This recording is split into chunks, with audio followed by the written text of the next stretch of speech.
আমাদের লোক হত্যা করে আমাদেরকে এই মামলার আসামি বানিয়েছে। সম্মানিত ভাইরা, এই দুনিয়ায় 100% ন্যায় বিচার নিশ্চিত করা অসম্ভব। একটা মানুষ তার চেষ্টায় কিংবা নির্দেশে শত মানুষ খুন করা হয়েছে, আপনি তাকে ফাঁসি করবার দেবেন? আপনি এখানে আর ফাঁসি বাড়াইতে পারবেন? একবারে বেশি পারবেন না। কিন্তু আল্লাহ তাআলার কাছে জাহান্নামের শাস্তির বিভিন্ন স্তর আছে। আল্লাহ সেখানে তার পাওনা পরিমাণ শাস্তি তাকে দান করে।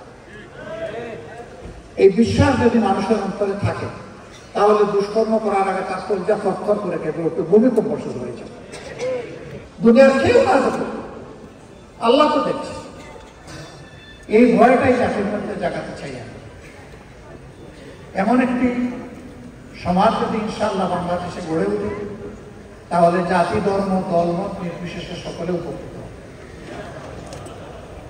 এরকম সম্মেলনে আজকে যারা আয়োজন হয়েছে, তারা সমাজ বদলের স্বপ্ন দেখেন। সেই স্বপ্ন যেন ওই লোকের স্বপ্নের মতো না হয়। একজন তার বন্ধুদেরকে বলেছে, গত রাতে খুব তৃপ্তি নিয়ে খেয়েছি পেট করে। গত রাত্রে কখন ডিনার করেছি? না, ডিনার না। ওই যে ডিনার কি খেয়েছিল? হ্যাঁ, তা খেয়ে তো ঘুমিয়ে পড়েছিলাম। তো ঘুমিয়ে পড়েছিলে, ঘুম ভেঙে তুমি কি সাহায্য করেছো? কোথাও না। তো তাহলে কি খেলে? ওই যে আম খেলাম, লিচু খেলাম, তারপরে আপনার কমলা খেলাম, ড্রাগন খেলাম, পেয়ারা খেলাম, আঙ্গুর খেলাম, খেজুর খেলাম, তিল খেলাম, সব পিস। ওই ভাই, এক সিজনে এত ফল তুমি কোথায় পেলে? আমরা তো বাজারে এগুলো পাইনি।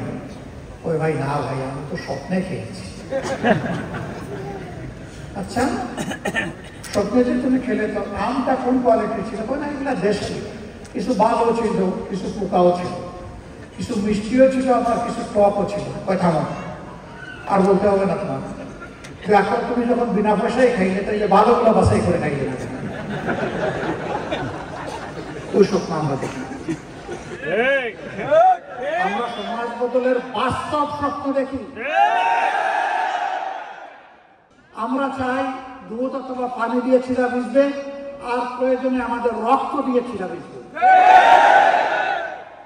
সেই রক্ত যদি আল্লাহ মানবতার জন্য, মানবতার মুক্তির জন্য আল্লাহ কবুল করেন, আল্লাহর দরবারে লাখো শুকর।